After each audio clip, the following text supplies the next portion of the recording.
नमस्कार दोस्तों, इस वीडियो में आप केवीएस पीआरटी 2015 प्रश्न पत्र के इंग्लिश पार्ट का कंप्लीट सॉल्यूशन देखने जा रहे हैं। अगर आप केवीएस पीआरटी अभी तक जितने भी पेपर संपन्न हुए हैं सभी वर्षों को मिलाकर के उन सबका कंप्लीट पेपर सॉल्यूशन डिटेल में देखना चाहते हैं तो इस वीडियो के बाद इस वीडियो का डिस्क्रिप्शन जरूर चेक करिएगा। और अगर आप चैनल पर पहली बार विजिट कर रहे हैं तो इसको सब्सक्राइब करते हुए बेल आइकन को जरूर प्रेस कर लीजिएगा। चलिए दोस्तों, आज के इस महत्वपूर्ण वीडियो को शुरू करते हैं। प्रश्न संख्या 1 से 4 के लिए यहां पर निर्देश दिए गए हैं, जल्दी से पढ़ लेते हैं। In each of these questions choose the option that is nearly similar in meaning to the word given in capital letters. यानी कि कहा जा रहा है कि प्रश्न संख्या 1 से 4 तक में प्रत्येक में कैपिटल लेटर में एक शब्द दिया गया है और इससे मिलता जुलता समानार्थी शब्द हमें बताना है जिसका मीनिंग सिमिलर हो। ठीक है, चलिए पहला प्रश्न दिया गया है डिटरमाइंड। डिटरमाइंड का मतलब होता है निश्चित, यानी कि जो पहले से तय हो। ठीक है, चलिए इसका समानार्थी क्या होगा। पहला विकल्प दिया गया है पर्पजफुल, इसका मतलब होता है उद्देश्यपूर्ण, तो ये तो हमारा उत्तर होगा नहीं। दूसरा दिया गया डेडली, डेडली का मतलब होता है घातक, तो ये भी उत्तर नहीं होगा। चौथा विकल्प देखिए स्टबर्न दिया गया, स्टबर्न का मतलब होता है जिद्दी, तो ये भी हमारा उत्तर नहीं होगा। लेकिन अगर बात करें ऑप्शन नंबर सी की डिसाइडेड, डिसाइडेड का मतलब होता है जो पहले से तय है, तो ऑप्शन नंबर सी, क्योंकि डिटरमाइंड का मतलब भी था कि तय होना या फिर निश्चित होना, ऑप्शन नंबर सी इसका बिल्कुल सिमिलर होगा। विकल्प नंबर सी सही उत्तर है। अगले प्रश्न में दिया गया है गियर्ड। गियर्ड का मतलब होता है झुंड। क्या होता है? झुंड। जैसे हम लोग बोलते हैं ना फ्लोक ऑफ एनिमल, यानी कि जानवरों का झुंड, तो यहां पर गियर्ड का मतलब होता है फ्लोक ऑफ एनिमल, यानी कि झुंड के सेंस में गियर्ड वर्ड यूज किया जाता है। तो झुंड का समानार्थी हमसे पूछा गया। ठीक है, चलिए दूसरा विकल्प दिया गया रिजल्टेड। रिजल्टेड का मतलब होता है कि परिणाम स्वरूप, जैसे कि अगर मैं बोलूं कि उसने यह काम किया और आप आगे बोलते हैं ना दिस रिजल्टेड टू, यानी इसका परिणाम ये निकला, तो ये परिणाम के सेंस में होता है, तो ये झुंड का मतलब नहीं है, हमारा उत्तर नहीं होगा। चौथा दिया गया इंटेंडेड। इंटेंडेड का जो मतलब होता है वो होता है एक तरीके से अभिप्रेरित, यानी मोटिवेशन के सेंस में ये होता है इंटेंडेड का मतलब। ठीक है, तो ये भी हमारा उत्तर नहीं होगा। चौथा देखिए अचीव्ड की बात की गई, अचीव का मतलब क्या होता है? हासिल करना, तो ये भी हमारा उत्तर नहीं होगा। लेकिन अगर बात करें ड्रोव की, ऑप्शन नंबर ए देखिए ड्रोव, इसका मतलब होता है गल्ला या फिर झुंड। ड्रोव का मतलब क्या होता है? गल्ला या फिर झुंड। तो गियर्ड का भी मतलब झुंड था और ड्रोव का भी मतलब झुंड है, तो ऑप्शन नंबर ए यहां पर बिल्कुल सटीक जवाब हो जाएगा। तीसरा प्रश्न दिया गया था यूनिवर्सल। यूनिवर्सल का मतलब होता है सार्वभौमिक, जो कि सभी जगह एक समान हो, सभी जगह एक समान हो, उसे बोलते हैं यूनिवर्सल। ठीक है, तो पहला दिया गया लिमिटेड। लिमिटेड का मतलब होता है जो कि संकुचित क्षेत्र में हो, यानी जिसकी मात्रा लिमिटेड हो, जो कम एरिया में फैला हुआ हो, तो ये तो हमारा उत्तर होगा नहीं। एवरेज दिया गया सी में, तो एवरेज का मतलब होता है औसत, ये भी हमारा उत्तर नहीं होगा।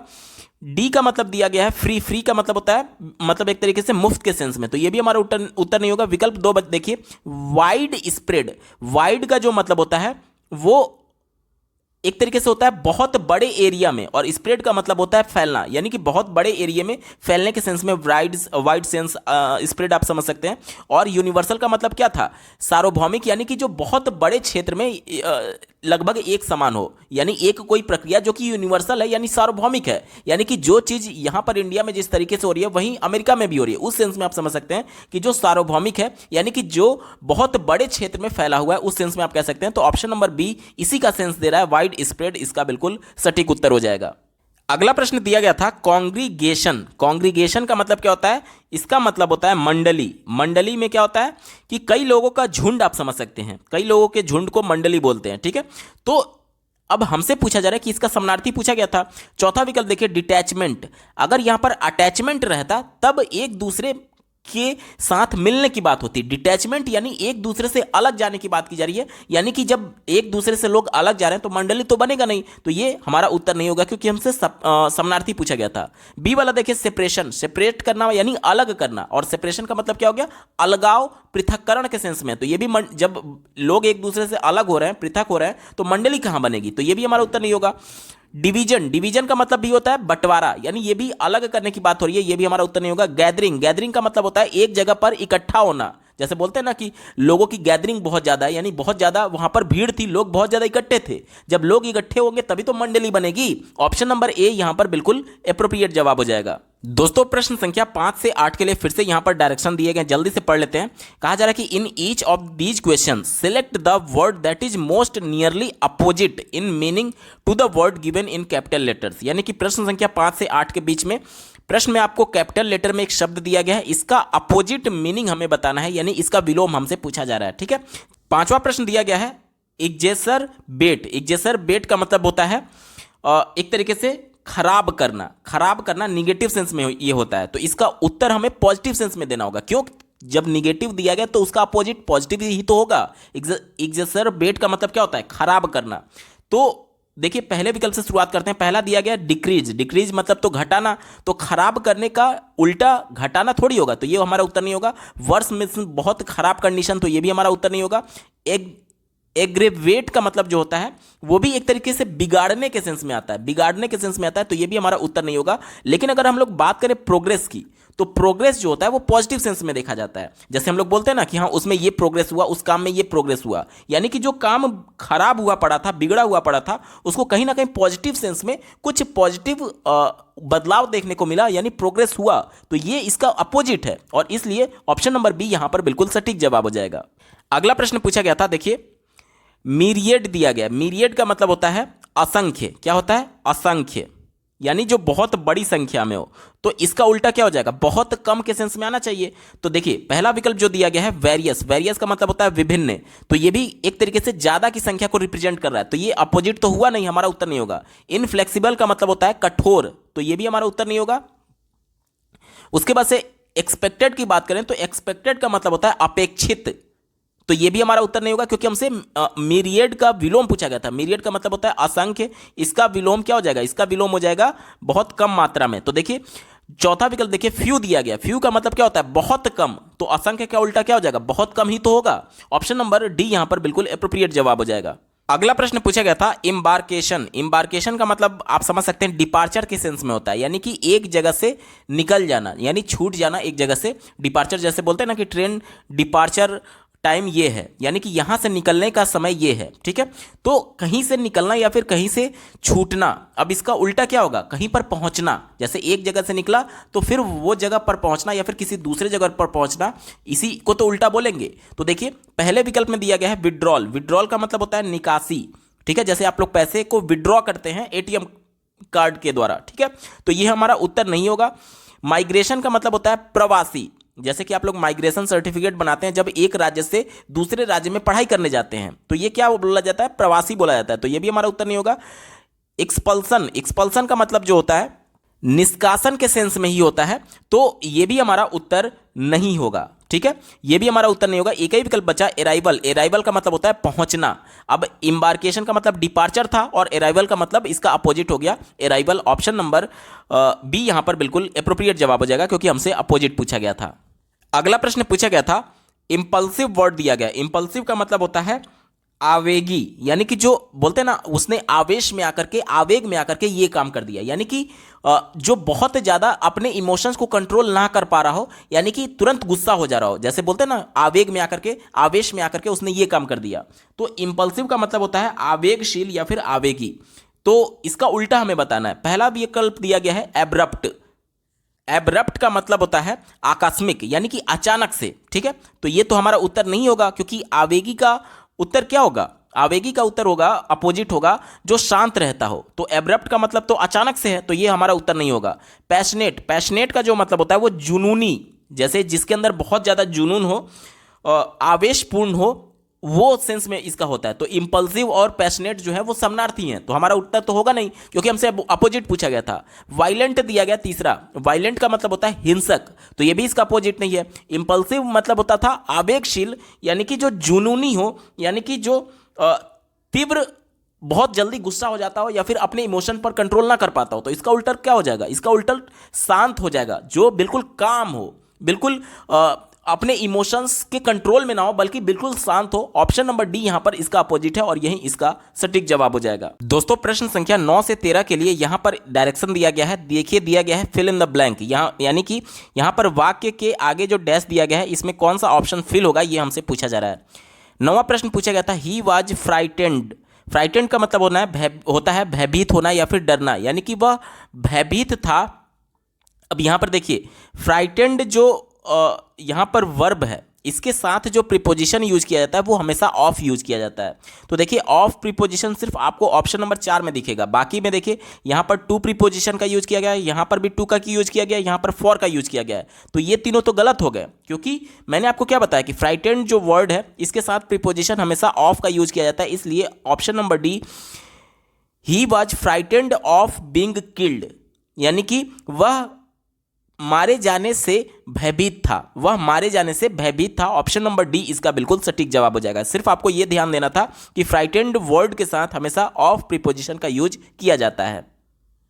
अगला प्रश्न पूछा गया था, यहां पर देखिए द सिचुएशन दिया गया है और इसके आगे हमें फिल इन द ब्लैंक करना है। तो देखिए the situation continued to be paralyzing, the situation continued to paralyzed, the situation continued paralyzed, और दिया गया है the situation paralyzed and continued। तो यहाँ पर स्थिति बिगड़ने के सेंस में हम लोग पैरालाइज वर्ड को यूज करते हैं।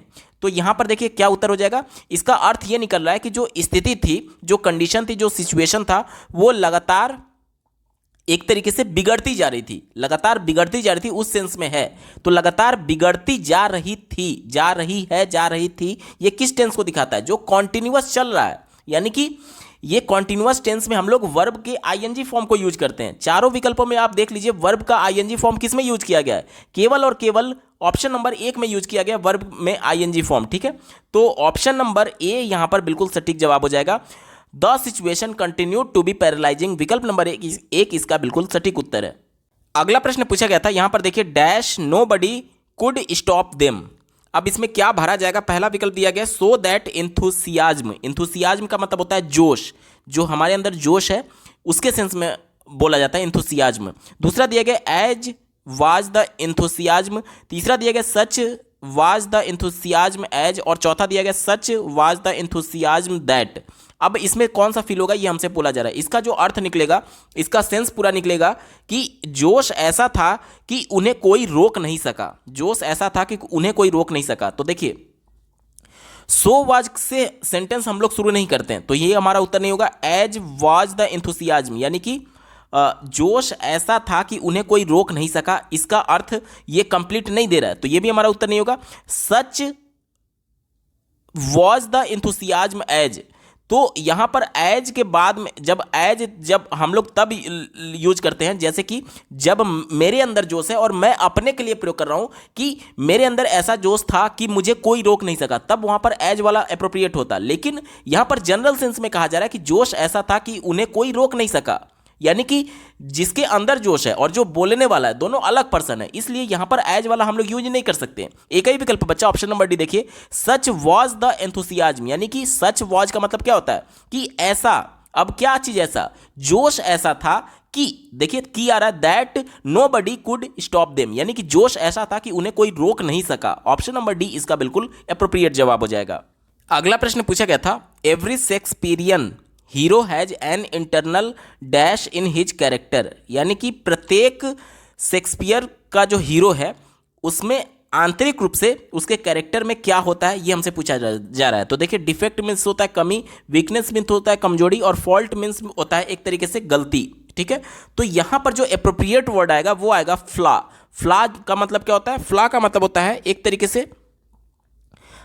एक दोष के तौर पर देखा जाता है, यानी कि जो शेक्सपियरियन हीरो है, यानी कि शेक्सपियर के द्वारा जो भी लेख लिखे गए हैं उनके कैरेक्टर में जो भी हीरो है उनके कैरेक्टर में एक दोष होता है, इस सेंस में यहां पर प्रयोग किया जाएगा। तो ऑप्शन नंबर सी फ्लॉ इसका बिल्कुल एप्रोप्रिएट जवाब हो जाएगा। अगला प्रश्न पूछा गया था he is a careful person, he never takes side but remains. कहा जा रहा है कि वह एक बहुत ही केयरफुल पर्सन है, यानी कि सावधानी से डिसीजन लेने वाला व्यक्ति है। आगे पढ़िए ही नेवर टेक्स साइड्स, यानी वो किसी का पक्ष नहीं लेता है, बट रिमेन्स, जब किसी का पक्ष नहीं ले रहा है तो इसे क्या बोलेंगे? इसे हम लोग निष्पक्ष बोलेंगे। और निष्पक्ष के लिए क्या वर्ड यूज किया जाता है? न्यूट्रल किया जाता है। ऑप्शन नंबर सी इसका बिल्कुल सटीक जवाब हो जाएगा। बाकी पहला विकल्प देखिए पार्शियल, इसका मतलब होता है आंशिक, ये उत्तर होगा नहीं। बायस्ड का मतलब होता है पक्षपातपूर्ण, तो ये भी उत्तर नहीं होगा क्योंकि इसमें बोला गया कि वो किसी का साइड लेता ही नहीं है, तो बायस्ड तो होगा नहीं। और इसी प्रकार से देखिए ऑप्शन नंबर 4 दिया गया, इसका मतलब भी होता है पक्षपातपूर्ण, तो ये भी हमारा उत्तर नहीं होगा। न्यूट्रल का मतलब होता है जो निष्पक्ष हो, जो किसी का पक्ष ना ले, तो ऑप्शन नंबर सी इसका बिल्कुल सटीक उत्तर हो जाएगा। दोस्तों प्रश्न संख्या 14 और 15 के लिए फिर से यहां पर डायरेक्शन दिया गया है, जल्दी से पढ़ लेते हैं। Choose the word or phrase which is incorrect in standard written English. If there is no error mark your answer as D. कहा यह जा रहा है कि 14 और 15 प्रश्न में यहाँ पर एक वाक्य दिया गया है जिसके 4 पार्ट दिए गए हैं, किस पार्ट में गड़बड़ी है, एरर है, वही हमारा उत्तर होगा। 14वें प्रश्न को देखिए, कहा जा रहा है कि an Indian ship laden with merchandise got ड्रॉन्ड in the Pacific, यानी कि माल से लदा एक भारतीय जहाज प्रशांत महासागर में डूब गया। इसका अर्थ ये हुआ। अब कहाँ पर गड़बड़ी है ये हमसे पूछा जा रहा है। तो देखिए सी पार्ट में एक वर्ड यूज किया गया है गॉट ड्रॉन्ड। ड्रॉन्ड का मतलब होता है डूबना, लेकिन जो ड्रॉन्ड वर्ड यूज किया गया है वो लिविंग थिंग्स के लिए यूज करते हैं। जैसे कि अगर कोई व्यक्ति डूब करके मर गया तो उसके लिए ड्रॉन यूज किया जाएगा, लेकिन यहां पर जहाज के डूबने की बात की जा रही है। जहाज जो है वो निर्जीव वस्तु है, और निर्जीव वस्तु के लिए हम लोग क्या वर्ड यूज करेंगे, सिंक वर्ड यूज करेंगे, पानी में डूब करके, डूबने के सेंस में, ठीक है। तो यहां पर ड्रॉन्ड ना होकर के सिंक होना चाहिए था। चूंकि यहां पर ड्रॉन्ड ही गड़बड़ी है, इस वजह से ऑप्शन सी सही हो जाएगा, क्योंकि सी पार्ट में एरर है। विकल्प सी सही उत्तर हो जाएगा। अगला प्रश्न पूछा गया था, after the humiliating exposure Nitin hanged his head in Shem, यानी इसका अर्थ यह हुआ कि अपमानजनक खुलासे के बाद नितिन ने अपना सिर लटका लिया। तो यहां पर जो वर्ड हैंग्ड यूज किया गया है लटकाने का, अपना सर लटकाने के सेंस में, तो यहां पर गड़बड़ी है, क्योंकि हैंग्ड जो वर्ड यूज किया जाता है किसी को रस्सी से लटकर, जैसे किसी को फांसी दिया जाता है, जब माननीय जज के द्वारा कोई डिसीजन सुनाया जाता है तो क्या बोला जाता है कि हैंग्ड टिल डेथ, यानी कि जब तक उसकी मृत्यु ना हो जाए तब तक उसको रस्सी से, एक तरीके से फांसी से लटकाए रहिए, उसके लिए हैंग्ड वर्ड यूज किया जाता है। तो यहां पर जो नितिन है वो शर्म से अपना सिर झुकाया था, अपने आप को फांसी थोड़ी दिया था, इसलिए हैंग्ड वर्ड यहां पर गलत है। हैंग्ड जो होता है वो फांसी के सेंस में होता है, तो ये हमारा गलत होगा बी पार्ट में, ठीक है। तो ऑप्शन नंबर बी यहां पर बिल्कुल सटीक जवाब हो जाएगा, इसी में एरर है। अगर हैंग्ड के जगह हंग होता, क्या होता, हंग होता, तब यहां पर सही होता। हैंग्ड जो है वो फांसी के सेंस में होता है, तो इसलिए इसी पार्ट में गड़बड़ी था। विकल्प नंबर बी सटीक उत्तर हो जाएगा। दोस्तों केवीएस पीआरटी 2015 प्रश्न पत्र के इंग्लिश पार्ट का कंप्लीट पेपर सॉल्यूशन आपने देखा। आपको यह वीडियो कैसा लगा कमेंट के माध्यम से जरूर बताइएगा, क्योंकि आपका एक कमेंट मुझे मोटिवेट करेगा ऐसे ही महत्वपूर्ण वीडियो लाने के संदर्भ में। अगर आप अभी तक जितने भी केवीएस पीआरटी के पेपर हुए हैं उन सबका कंप्लीट पेपर सॉल्यूशन डिटेल में देखना चाहते हैं तो इस वीडियो के बाद इस वीडियो का डिस्क्रिप्शन जरूर चेक करिएगा। और अगर आप चैनल पर पहली बार विजिट कर रहे हैं तो इसको सब्सक्राइब करते हुए बेल आइकन को जरूर प्रेस कर लीजिएगा। इस वीडियो को देखने के लिए आपका बहुत बहुत धन्यवाद। भगवान करे आपका दिन शुभ हो।